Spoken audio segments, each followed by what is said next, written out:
Drum के सामने में इसका लाल रुमाल मौलवी जाता था और उनको उनसे हाथ मिलाता था तो उल्टे कदम लौट करके आता था। जो भी ड्रम से मिलने के लिए जाता तो उल्टे कदम लौट करके आता। तो मैं उन लाल रुमाल मौलवी से पूछना चाहता हूँ कि मुस्तफा की बारगाह से उल्टे कदम लौटने पर तुमने मुझसे हवाला मांगा, ड्रम के पास से उल्टे कदम लौटने पर ये हवाला कहाँ है? तुम मुझको दिखा दो। ये किस किताब में लिखा हुआ मैं तुम मुझको दिखा दो।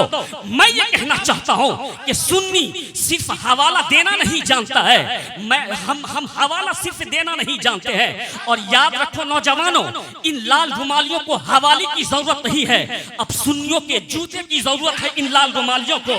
अब हम तुमको हवाला नहीं देंगे, हम तुमको जूता देंगे। और साबित हो गया कि तुम सारे नस्ली मुल्ला वहाबी ड्रम के गुलाम हो। हम आला हज़रत की ज़बानी कहते हैं, उन्हें जाना उन्हें माना, न रखा गैर से काम, लिल्लाहिल हम्द में दुनिया से मुसलमान गया। सय्यदना शफीना मौलाना मुहम्मदिन मादनिल जूद वल करम बारिक वसल्लिम सलातों व सलामुन अलैका या रसूल अल्लाह या नबी अल्लाह सल्लल्लाहु ताला अलैहि वसल्लम। बेफज़लिही ताला हम और आप इस वक्त पुरबहार मौसम में बैठे हुए हैं, इसीलिए कि बुजुर्गों के आस्थाने के करीब बैठे हुए हैं। आपने मुझसे पेशतर शायर हिंदुस्तान जनाब शहबाज कलकतवी से बेहतरीन कलाम समाअत किया। अख्तर परवाज नईमी, नादिर हुसैन जमाली, नकीब अहले सुन्नत अली रजा रहबर अकबर सिमनानी, और आपने जनाब मौलाना फखरुद्दीन साहब से भी अच्छी गुफ्तगू समाअत की। साहिब सज्जादा यहाँ बैठे हुए हैं। थोड़ी देर में कुछ दीन की बातें आप तक पहुँचाने की कोशिश करता हूँ। जैसे नाते नबी सुनना ज़रूरी है, वैसे बातें नबी सुनना भी हमारे लिए ज़रूरी है, क्योंकि नाते नबी से इश्क में गर्माहट पैदा होती है और बातें नबी से दिल को नूर मिलता है, दिमाग को नूर मिलता है, अंडरस्टैंडिंग मिलती है। और उस बात को सुनने के बारे में आया है कि हमारे ऊपर लाजिम करार दिया गया, उसकी पैरवी करना हमारे ऊपर लाजिम करार दिया। आप थोड़ी देर बैठ जाएं, अफरा तफरी का माहौल न बनाएं, बल्कि ये मजाज लेकर के जाएं कि इस खानका से जहां आला हजरत का कलाम पढ़ा जाता है, वहीं साथ ही साथ आला हजरत के मिशन की दावत भी लोगों को दी जाती है। इस खानका से जहां आला हजरत के कलाम से लोगों के दिलों को मुनव्वर किया जाता है, वहीं आला हजरत के मिशन से और उनके मसलक से लोगों को रोशनास कराया जाता है, लोगों को आगाह किया जाता है, उसके मसलक पे चलने की तालीम लोगों को दी जाती है। इसीलिए थोड़ी देर आप गुफ्तगू को भी समाप्त कर लें, फिर मेरी तकरीर खत्म हो जाएगी। आपने मुस्तफ़ा जाने रहमत की नाते पाक समाअत की और आपका दिल गदगद हो गया। जाहिर सी बात है कि दुनिया की बात सुनने पर दिमाग और दिल बोझल होता है, लेकिन सरकार की बात सुनने के बाद दिमाग और दिलों को रोशनी मिलती है, तवानाई मिलती है, रूह को ग़िज़ा मिलती है। इश्क या मुस्तफ़ा का इश्क बेदार होता है, वो इश्क जो हर मर्ज और अलम और रंज की दवा है। वो इश्क हमको मिलता है नाते पाक सुनने से।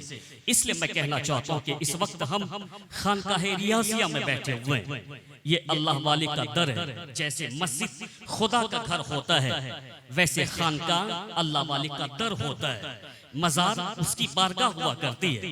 मस्जिद देखने के बाद फौरन दिमाग में ये आता है ये इबादत की जगह है, और खानका देखने के बाद फौरन ये दिमाग में आता है कि यहाँ से दिल और दिमाग को रोशन करने की ये जगह है। मज़ार देखने के बाद फौरन ये बात दिमाग में आती है कि यहाँ पर अनवारो रहमत की बारिश होती है, और जो उसके करीब जाता है उस अनवारो रहमत की बारिश में शराबोर हो जाया करता है।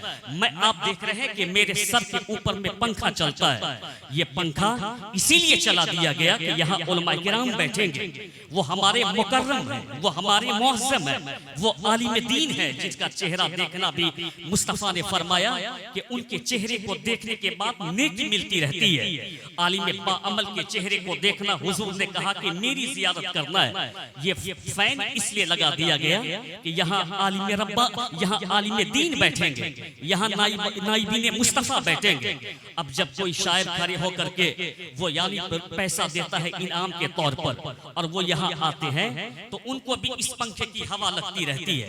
तो ये पंखा तो उनके लिए नहीं लगाया गया था, लेकिन जैसे ही वो यहाँ आते हैं उसको इस पंखे की हवा लगती रहती है। ठीक इसी तरीके से जहाँ बुजुर्गों का मजार होता है वहाँ रहमत की बारिश होती है।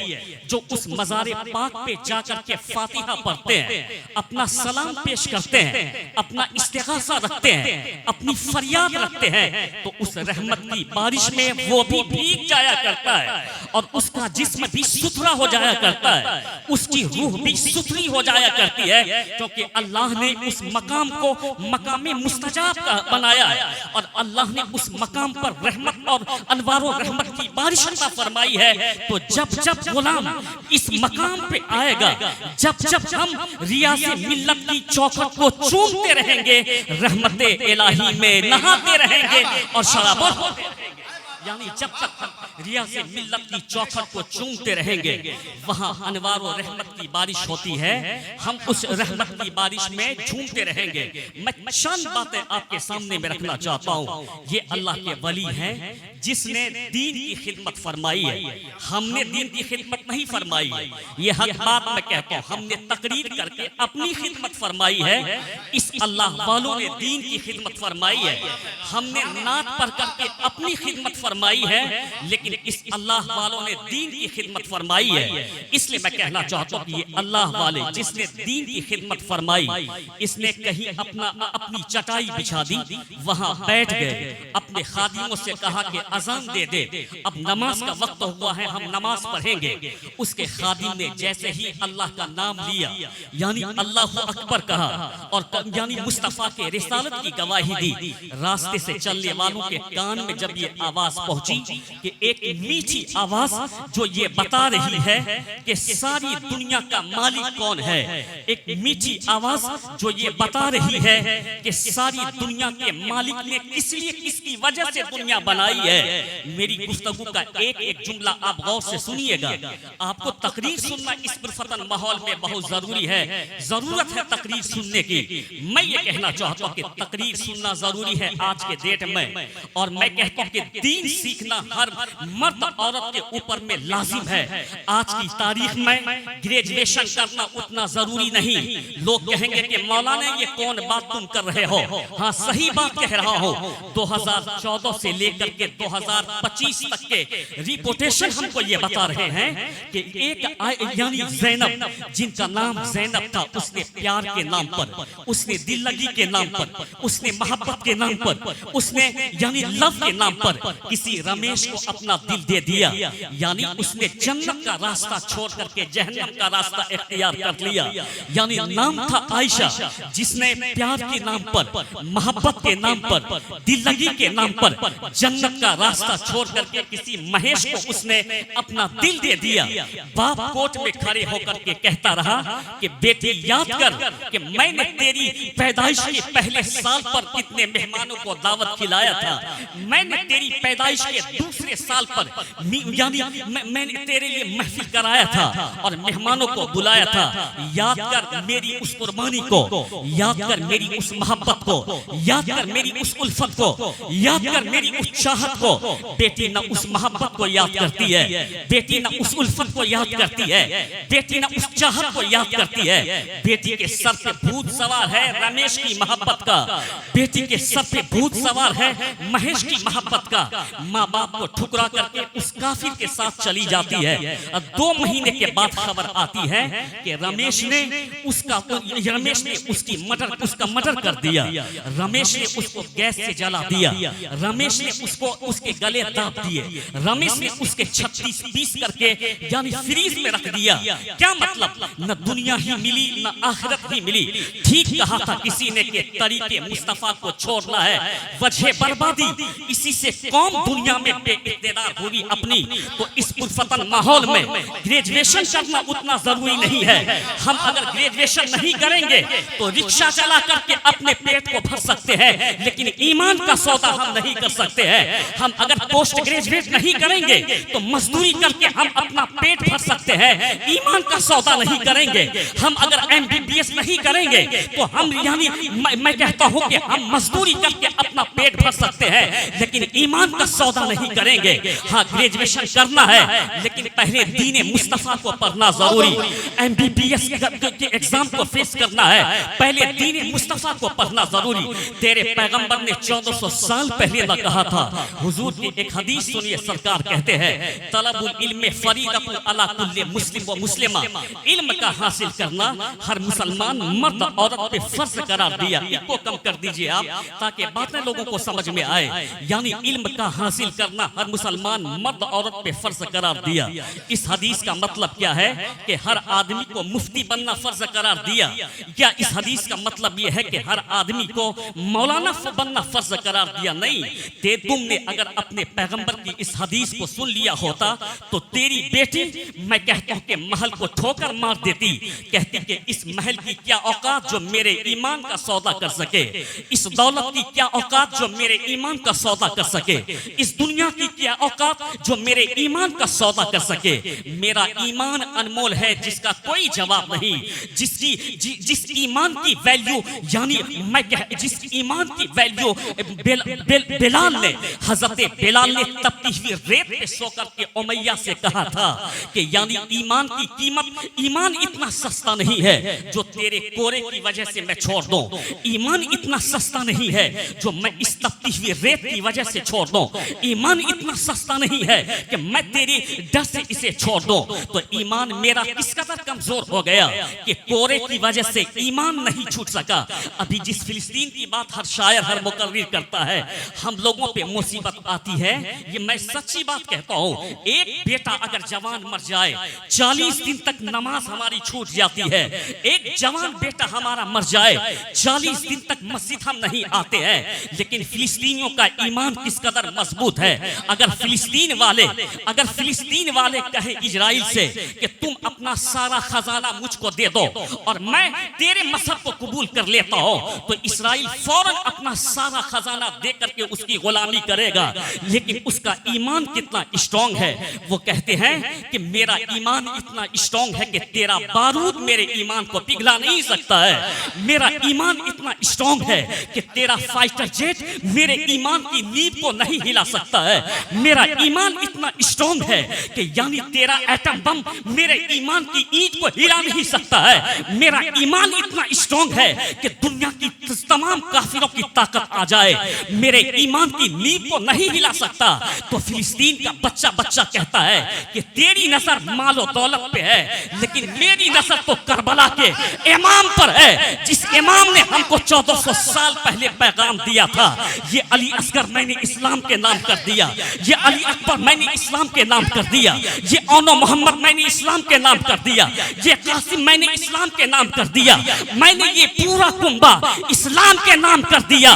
तो आज वो फिलिस्तीन का बच्चा कहता है कि दुनिया जीने के लिए पैदा हुआ है, हम फिलिस्तीनी मुस्तफा के मदीने के लिए पैदा हुए। नारे तकबीर, नारे रिसालत, नवाज़े हुजूर फख्रे बिहार हजरत मौलाना गुलाम गौस रजा मरकजी। आज बच्चा कहता है कि दुनिया जीने के लिए पैदा हुई है, लेकिन ये फिलिस्तीन का बच्चा मुस्तफ़ा के मदीना के लिए पैदा हुए। यार मदीने का दीदार करना आसान है, मदीने के नाम पे अपनी जान कुर्बान करना आसान नहीं है। यानी खाने काबा का तवाफ करना आसान है, लेकिन उस खाने काबा की अजमत पर, तकद्दुस पर अपनी जान कुर्बान करना आसान नहीं है। ये काम आज फिलिस्तीन के लोग करके दिखा रहे हैं। अल्लाह की कसम कसम रूए जमीन पर अगर आज सारे लोगों के ईमान को तराजू के एक पल्ले में रखा जाए और फिलिस्तीन वालों के ईमान को तराजू के दूसरे पल्ले में रखा जाए तो फिलिस्तीन वाले का ईमान सारे लोगों के ईमान पे गालिब आ जाएगा। आज की तारीख में ये बात मैं कह रहा हूँ, यानी उसका ईमान सारे लोगों के ईमान पे गालिब आ जाएगा। वो फिलिस्तीन वाले हैं, इंशाअल्लाह उसका खून बहाएगा नहीं जाएगा। जालिमों का तो वक्त आना ही आना है, उनका वक्त तो आ ही के रहेगा।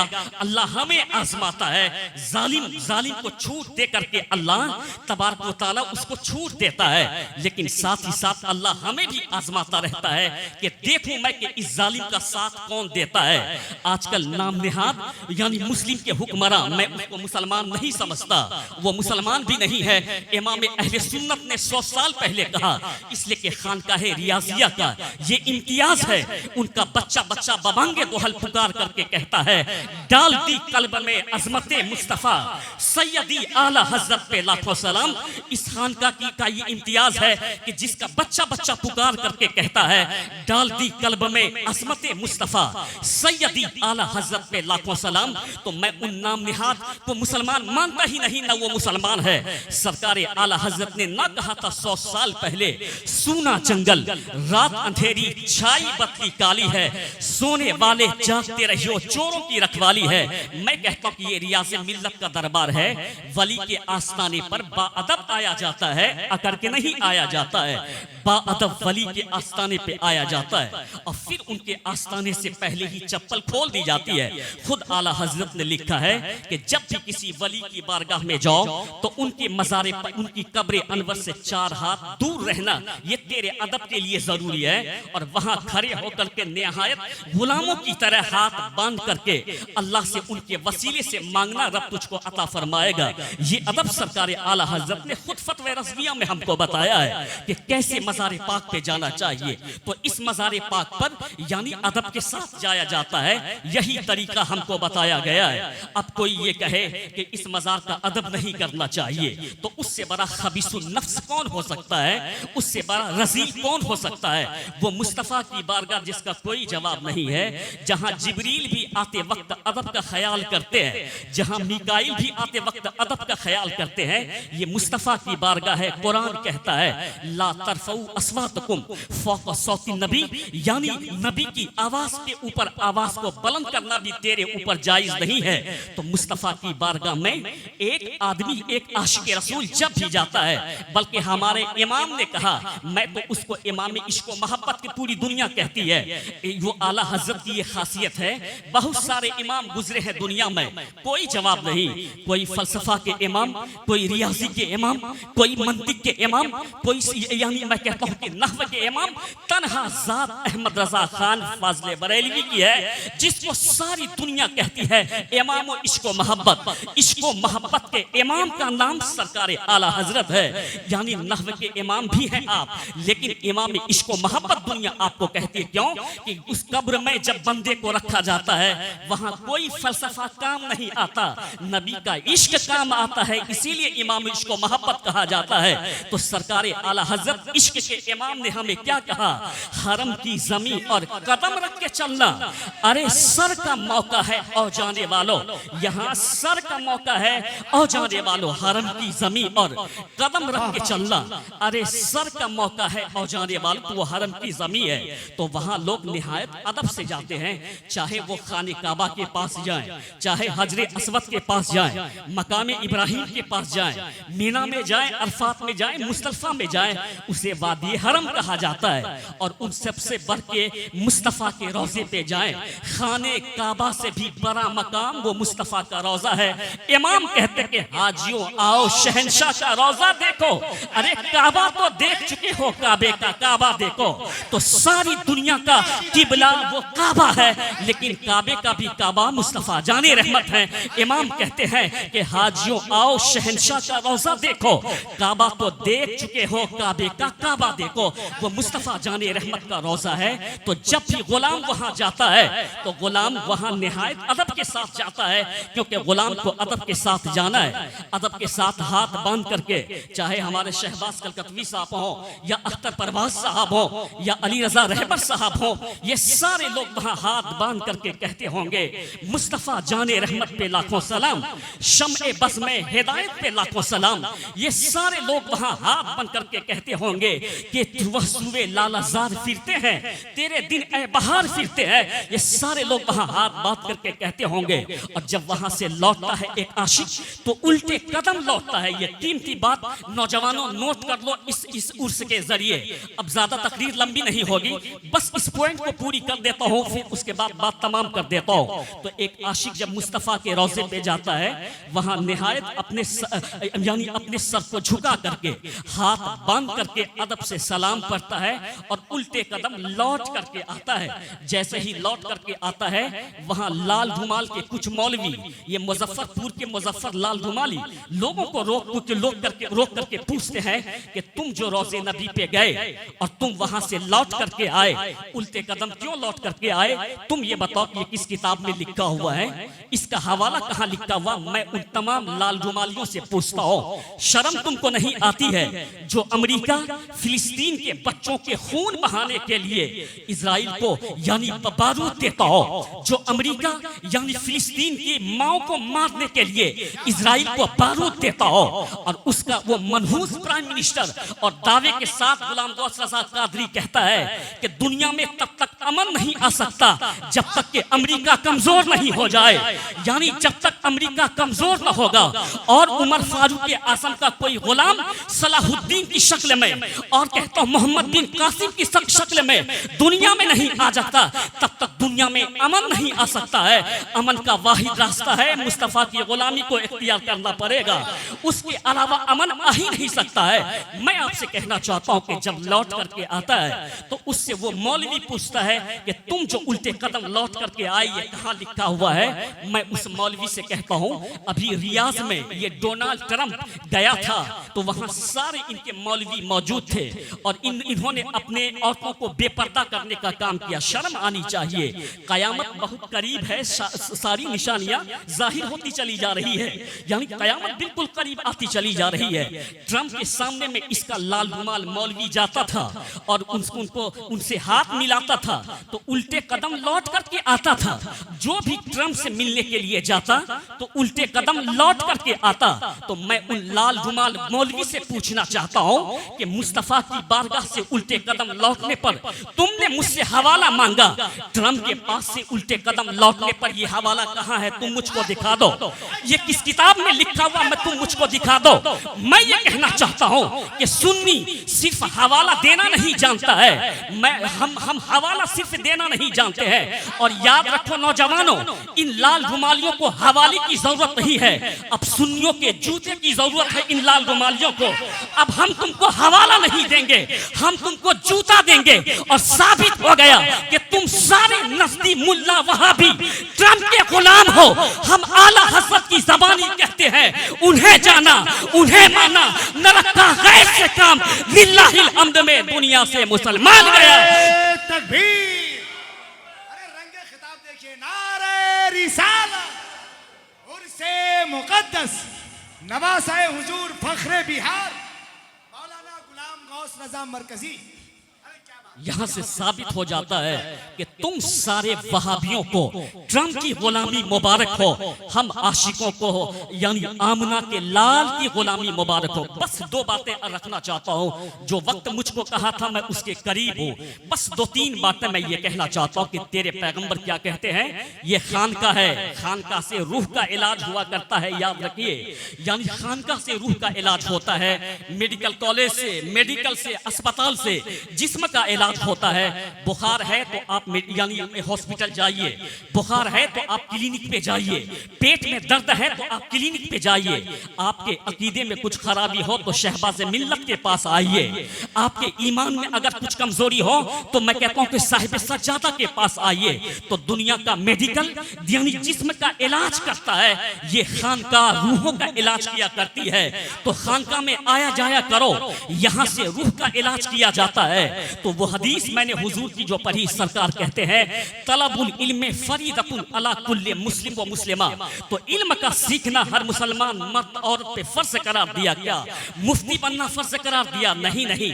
तेरे पैगंबर कहते हैं कि उतना इल्म हर मुसलमान मर्द औरत पर, बेटे और बेटी पर लाजिम करार दिया जिस इल्म के बाद बेटा और बेटी मोमिन बन सके, उस इल्म को हासिल करना लाजिम करार दिया गया है। यानी अपने बेटे को मोमिन बना, बेटी को डॉक्टर बनाना चाहते हो तो पहले मोमिना बना ले, फिर बेटी को डॉक्टर बना। यानी बेटे को डॉक्टर बनाना चाहते तो पहले मोमिन बना ले, फिर डॉक्टर बना। तेरे बेटे और बेटी यानी दूसरों के हाथों में क्यों खेलते हैं कि तुमने अपने बेटे और बेटी को डॉक्टर तो बनाया, मोमिन नहीं बनाया। तुमने अपने बच्चों को स्कॉलर तो बनाया, मोमिन नहीं बनाया। तुमने अपने बेटे को यानी मैं कहता हूं कि फिलोसोफर तो बनाया, मोमिन नहीं बनाया। तो आज के उर्स का ये पैगाम कि कामयाबी तब मिलेगी नहीं, यानी 10 मंजिला मकान के बाद नहीं मिलेगी कामयाबी, 4 व्हीलर खरीदने के बाद नहीं मिलेगी कामयाबी, जमीन खरीदने के बाद नहीं मिलेगी कामयाबी। ये कामयाबी की बात 4 व्हीलर पे इतना की कामयाबी की बात तो काफिर करता है, जमीन और जायदाद पे कामयाबी की बात तो मुशरिक करता है, यानी प्रॉपर्टी पे कामयाबी की बात तो मैं कहता हूं कि एक गैर मुस्लिम करता है। मोमिन कभी इसको कामयाबी की बात नहीं कहता, बल्कि मोमिन ये कहता है कि अल्लाह उसके रसूल मुझको कबूल कर ले, ये हमारे लिए कामयाबी की बात है। मैं मोमिन कामिल बन जाऊं, ये हमारे लिए कामयाबी की बात है। बेटे और बेटी को बना मोमिन कामिल। अल्लाह की कसम, काफिरों की तिजोरी में उतना पैसा नहीं है कि वो किसी मोमिन कामिल के ईमान को छू सके। इसलिए कहता हूं कि मुशरिकों के खजाने में वो दम नहीं है कि किसी यानी वो किसी मुस्लिम या किसी मोमिन कामिल के ईमान को छू सके। तो इस स्टेज का ये पैगाम कि अपने बेटे को मोमिन कामिल बना और अपनी बेटी को मोमिना बना, यानी कामिला मोमिना बना। ये पैगाम आपको मैं देना चाहता हूँ। इन बुजुर्गों ने दीन की खिदमत फरमाई है। बस इस नुक्ते को मैं रख दूं आपके सामने, मैं उसके बाद मैं अपनी गुफ्तगू को तमाम कर देता। इन बुजुर्गों ने दीन की खिदमत फरमाई है जिसकी वजह से अल्लाह ने इज्जत अता फरमाई है। हमने दीन की खिदमत नहीं फरमाई, इन्होंने दीन की खिदमत फरमाई। कहीं पे चटाई बिछा दी, वहीं अपने किसी खादिम से कहा कि दे दे अजान। अजान की आवाज जब काफिरों के कानों में गई, एक मीठी आवाज जो अल्लाह की किबरियाई बयान करती हो, जो मुस्तफा की रिसालत की गवाही देता हो, वो दौड़ करके जैसे ही आया, चेहरे पे नजर पड़ी तो शानदार चमकता हुआ चेहरा, और आकर के पूछा कि किन के गुलाम हो, तो उसने कहा कि मैं मुस्तफा का गुलाम हो। तो देखने वालों ने कहा कि जब गुलाम इतना लाजवाब है तो नबियों के इमाम कितने लाजवाब होंगे। तो लोगों ने कलमा पढ़ करके इस्लाम को अपना लिया, और इस्लाम को कोई खतरा नहीं हो सकता है। जो अमेरिका और बरतानिया दुश्मनों को बारूद देता है, रोजाना उसी अमेरिका में डॉक्टर कलमा पढ़ करके मुसलमान हो जाता है। जो बरतानिया रोजाना बारूद देता है इस्लाम के खिलाफ, उसी बरतानिया में लोग कलमा पढ़ करके मुसलमान हो जाते हैं। इस्लाम को कोई खतरा नहीं है।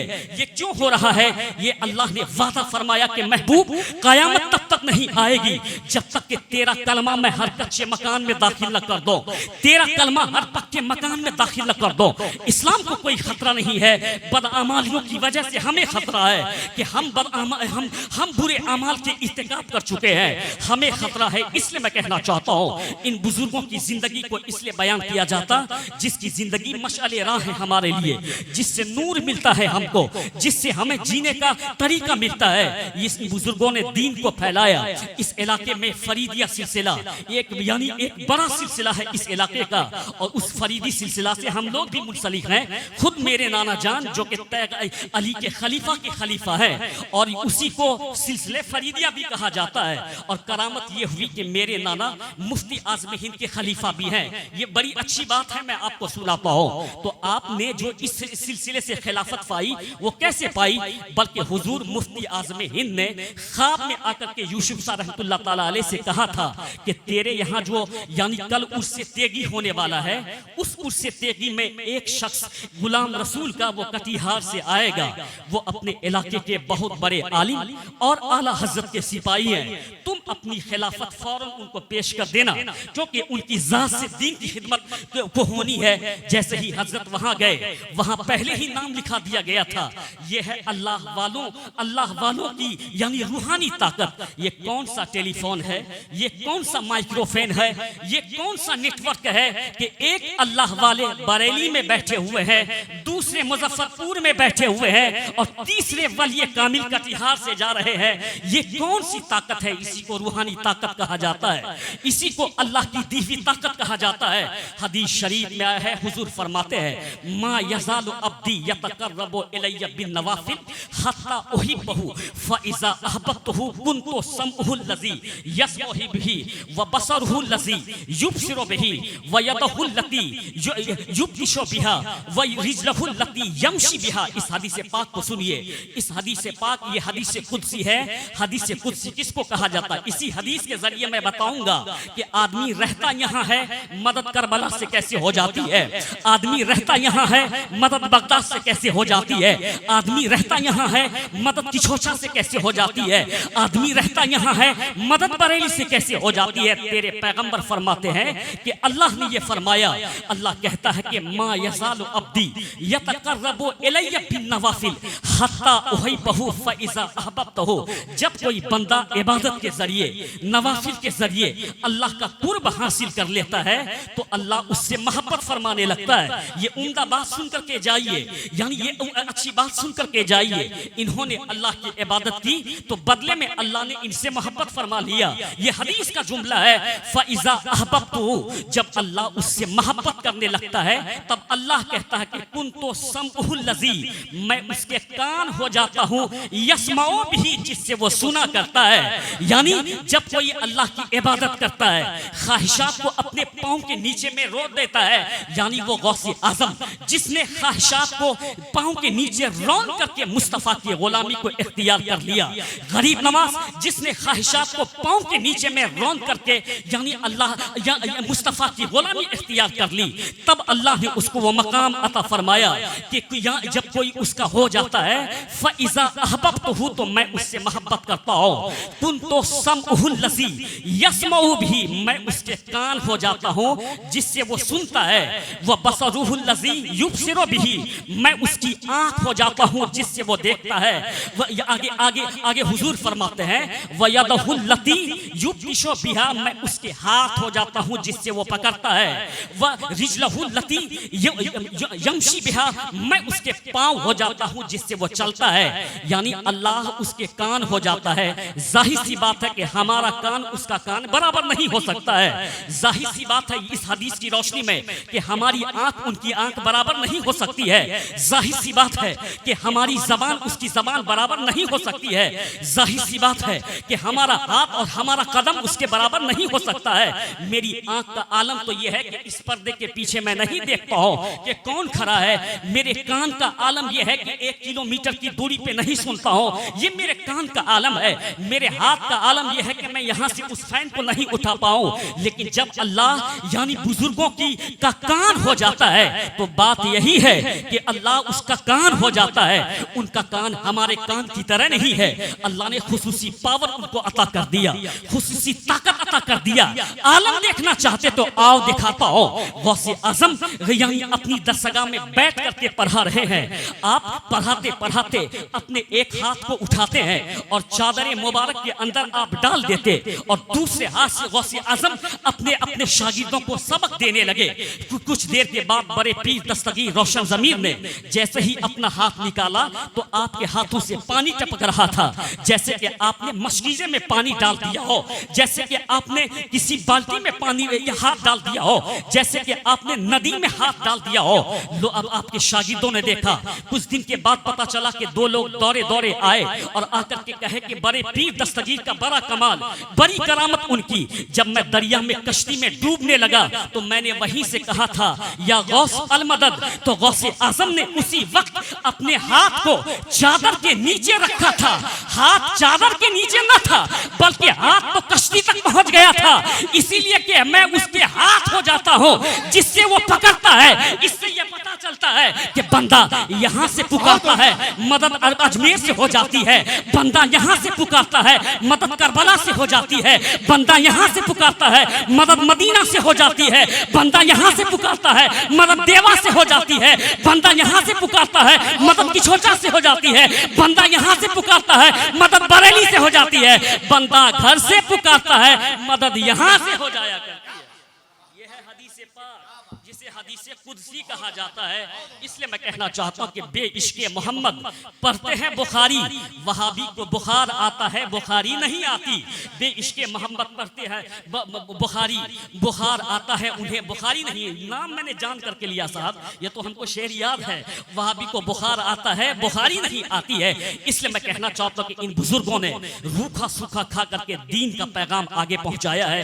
इसलिए अपने बच्चों को दीनदार बनाइए, अपने बच्चों को मुस्तफ़ा का वफादार बनाइए, अपने बच्चों को मुस्तफ़ा जान रहमत के का आशिक बनाइए। इंशाअल्लाह आप कामयाब हो जाएंगे जब आपका बेटा मुस्तफ़ा का आशिक हो जाएगा, जब आपके बच्चे मुस्तफ़ा जान रहमत के आशिक हो जाएंगे। जो वक्त मुझको दिया गया था वो टाइम हो चुका है।